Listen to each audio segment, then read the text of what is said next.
Guys, welcome back to my new vlog. कैसे हो आप लोग? आई होप सब अच्छे हो गए। मैं भी एकदम मस्त हूँ। और आज मैं बहुत टाइम के बाद व्लॉग स्टार्ट कर रही हूँ क्योंकि मैं हल्द्वानी से बहुत पहले आ गई थी। बहुत ज़्यादा टाइम हो गया है और हल्द्वानी में तो बहुत ज़्यादा गर्मी है। इतनी ज़्यादा गर्मी है, वहाँ रहने जैसा हो ही नहीं रहा है। तब भी हमारे पहाड़ों में सही है, यहाँ ठंडी ठंडी हवा चल रही है और बारिश भी हो जा रही है, कभी सुबह कभी शाम को। बढ़िया मौसम हो रहा है इधर और पानी भी ठंडा ठंडा ही मिलता है यहाँ। वहाँ तो जो पानी आता है नहाने वाला और पानी पीने वाला, वो पूरा ऐसा उबला हुआ रहता है इतनी धूप की वजह से। बहुत ज़्यादा गर्मी है वहाँ। और वहाँ का टेम्परेचर तो 42-43 डिग्री तक जा रहा है। यहाँ का तब भी सही है। यहाँ तो रोज़ बारिश हो रही है और बढ़िया सा हवा चल रहा है। दिन में रहता है यहाँ पर थोड़ा थोड़ा गर्म और बाकी टाइम पे ठंडा ही है। तो बहुत सारे लोग मेरे से पूछ रहे हैं कि मैं कहाँ से हूँ, मेरे गांव का नाम क्या है। तो मैं हूँ बागेश्वर से और मेरे गांव का नाम है रैखोली। बागेश्वर से 9-10 किलोमीटर दूरी है हमारा गांव। तो मैं हल्द्वानी गई थी किसी अपने खुद के काम से। मैंने यहाँ बागेश्वर से बीएससी कंप्लीट कर ली है। तो आगे की पढ़ाई मैं वहीं से करने की सोच रही हूँ। तो वहाँ मैं गई थी अपना कॉलेज देखने के लिए। तो वो देख के आ गई थी मैं।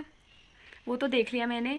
अब हमारा जो रिज़ल्ट है वो भी कॉलेज में नहीं आया है, यहाँ बागेश्वर कॉलेज में बन के नहीं आया है। वैसे रिज़ल्ट आ गया है पर कॉलेज में नहीं आया है। तो अब जब वो रिज़ल्ट आएगा उसके बाद ही वहाँ मेरा दूसरे कॉलेज में एडमिशन हो पाएगा। तो पहले रिज़ल्ट आने तक का वेट कर रहे हैं हम लोग। जब रिज़ल्ट आएगा उसके बाद ही एडमिशन होगा मेरा। तो बस यही काम था मेरा। पर हल्द्वानी में बहुत ज़्यादा गर्मी है। तो गाइज़, बहुत बहुत बातें हो गई है। आप चलते हैं थोड़ा सा नीचे, वहाँ क्या हो रहा है नीचे देख के आते हैं क्या हो रहा है। तो चलते हैं। अभी मौसम ठीक ठाक ही हो रहा है, ठंडा ठंडा हो रहा है, हवा भी चल रही है हल्की हल्की। तो चलते हैं नीचे को। और हाँ, यहाँ पे जो हमारी लीची लगी थी वो बड़ी होने लग गई है। पर अभी लगने में उसको टाइम ही लगेगा क्योंकि अभी तो इतनी इतनी सी हो रखी है। और जो मार्केट में लीची आ रही है वो पक गई है, पकी हुई लीची आ रही है। मैं लेके भी आई थी हल्द्वानी से। तो ये देखो खेत में सारी हरी सब्जी कैसे लग रखी है। और अब हमारे मौसी लोग और नानी जी लोग हमारे घर आने वाले हैं। तो उनके लिए हमने यहाँ पे ये देखो कितनी सारी हरी सब्जी रखी है। और मम्मा ने यहाँ पे दोबारा से सिमी फ्रांसबीन लगा रखी है। ये देखो इतनी सारी जगह जगह पे फ्रांसबीन और ये तो लगी हुई है। और यहाँ पे हमारी शिमला मिर्च भी लग गई है छोटी छोटी सी। ये देखो सब में लगने लग गई है। और ये है, ये भी शिमला मिर्ची होगी शायद। और ये है हमारी लीची जो कुछ इतनी हो गई है।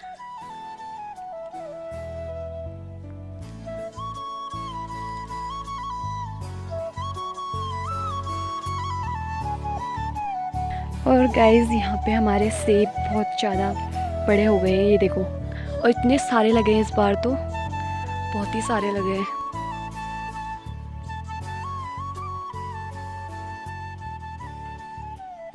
तो गाइस, अब चलते हैं नीचे घर और आप लोगों को दिखाते हैं वहाँ जितना कुछ लगा था। वो अंगूर और खुमानी सारे बंदरों ने खा दिया। खुमानी तो सारे बंदर नहीं खा दिए थे। एक टाइम जब मैं हल्द्वानी गई थी उस टाइम पे ही थे थोड़ा बहुत, फिर मेरे आने तक सब ख़त्म। अभी अंगूर बचे हैं हल्के फुल्के, तो वो दिखाते हैं। तो चलते हैं नीचे।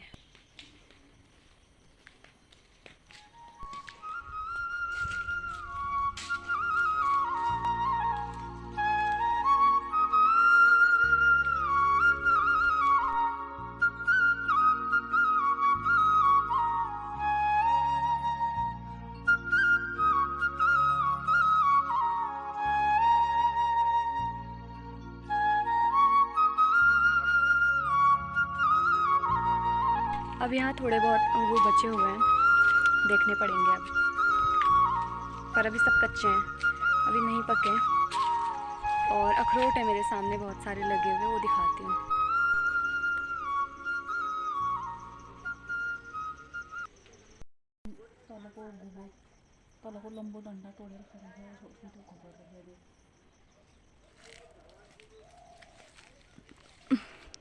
ये देखो बंदरों ने यहाँ पे अभी अनार हुए भी नहीं है। और ये देखो इस पेड़ से अनार के अभी तो इसमें हुए भी नहीं है, अंदर से छोटे छोटे हो रखे हैं। देखो बंदरों ने सब खा दिए हैं और खुमानी तो एक भी नहीं छोड़ा। यहाँ कुछ ऐसा हो रहा है बंदरों का आतंक। और यहाँ पे देखो बैंगन लगने लग गए हैं। ये नए पेड़ नहीं लगाए हैं, पुराने ही पेड़ हैं। ये जितने मिर्च के पेड़ दिख रहे हैं सारे पुराने पेड़ हैं। बस यहाँ पे खेत साफ कर रखा है पप्पा मम्मा ने, तो वो थोड़ा सा सही लग रहा है। और वो वहाँ पे कद्दू का लगा है।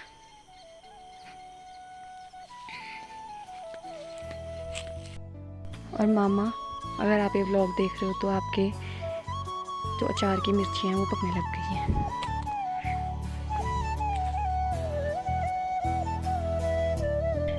ये देखो ये है वो खेत जिसमें हमने मिर्ची लगाई थी और गडेरी भी लगा रखी है मम्मा ने।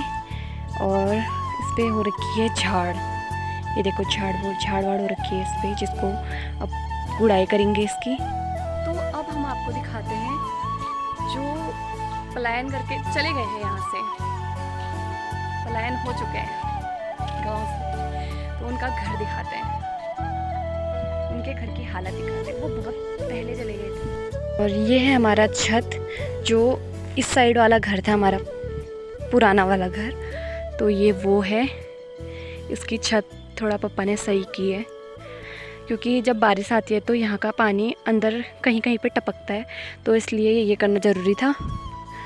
वरना तिरपाल लगाते थे हम, दादाजी खरीद के तिरपाल लेके आते थे 1000-2000 की, और इन पूरे छत में ढक देते थे, जो बिल्कुल नहीं चलता था, ख़राब हो जाता था। अभी उधर भी लगा रखा है। और हमारा जो घर है वो है यहीं तक है, क्योंकि पहले से घर ऐसे ही होते थे, सब एक साथ चिपके हुए ही होते थे, तो हमारा यहाँ तक है। तो ये होते हैं पुराने ज़माने के घर, मिट्टी पत्थरों वाले। उस साइड को तो नया ही बनाया वो। ये जो तिरपाल दादाजी लगाते थे सब हवा से, बारिश से, धूप से सब खराब हो गए हैं। और उधर को है दूसरा घर। ये देखो जो मैं कह रही थी आप लोगों से, जो कमरे नीचे को धंसने लग गए हैं, ये पूरा ख़त्म हो गया है। वो उधर तो पूरा ही नीचे चले गया है। और एक ये है, यहाँ पे मंदिर हुआ करता था, यहाँ पे, हाँ यहाँ पे मंदिर हुआ करता था। और ये कमरे हैं, ये देखो।